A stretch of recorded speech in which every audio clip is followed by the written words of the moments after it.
Welcome everybody. 6 weeks to go. Pressure on, great place to be. Last week, Michael, Chris and I introduced you to the final mix process. Today we'd like to show you the mixing console and a few of the tricks of the trade that we do as mixers to produce the soundtrack that will be King Kong. Today we're putting in the freshly scored music, putting just the finishing touches on reel 2.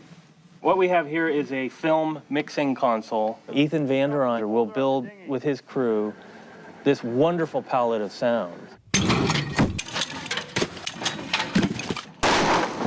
And then they'll bring all those sounds down here, and that's when I will sit at the console and I'll take all these tracks that they've edited and I will start playing with all the tools that I have. She's standing at the railing. She doesn't know it yet, but they are sailing towards disaster. People go, wow, look at all these knobs and buttons. Yeah, but you know what? It's only one strip here. They're all the same. It's just duplicated. So once you learn one, you know them all. Each voice of each actor or character comes in on these faders. Then you get to see, whoa, how loud you can actually make it, or how soft you can make something, or equalizing it, you know, how bright. Wow, it's too bright, or, you know, too low end. I can put a lot of bass in somebody's voice who doesn't really have bass in it. It's not ethical. What are they going to do, sue me? Huh? You can get in line. I'm not going to let them kill my film. Each fader has, in my case, a different part of the orchestra on. And in that, we will have the percussion split off. So if Peter wants to have a different feel for any given reason, we'll be able to pull the orchestra down, which is the strings and the cellos, and raise the percussion, the drums, the timps, all of the exciting elements.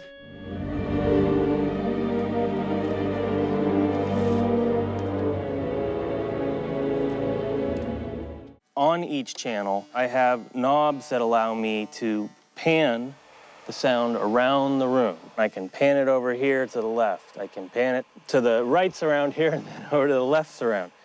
Conversely, we have aux sends. Aux sends allow me to take my sound and send it to an outboard device. An outboard device can be any number of things. Typically, they're reverb, echo. A lot of times, if you look at a scene, it can go very deep, so we put some sounds farther back, sort of try and make sounds three-dimensional, and other ones up closer, and I often have to use reverb to do that, or echo.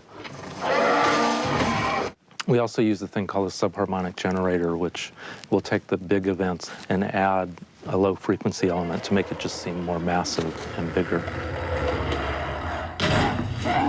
The visual effects department just added, which I think is really cool, a train that goes by in the window just on the right shoulder of Carl here.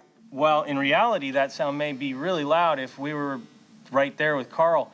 In the emotional sense of the film, we're really dialed into his dialogue, so we just want to get a presence of that tram as it goes by. So I'm going to put it in. We were shooting Singapore, right? That's what you told her. Yeah, but we're not shooting in Singapore. God damn it, Preston, all you had to do was look her in the eye and lie. And that wasn't gently. So let's try that again, and we got to pan it right. Yeah, but we're not shooting in Singapore. God damn it, Preston, all you had to do was look her in the eye and lie. I gotta get to a phone.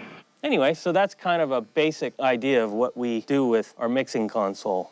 Moving forward, that's all we ever do. Ultimately, all of those elements sit on the screen in a way that the audience says, yep, I'm here. I am in that jungle with this dinosaur, and thank God I get to be here, but I don't have to feel as if I'm gonna be in his mouth.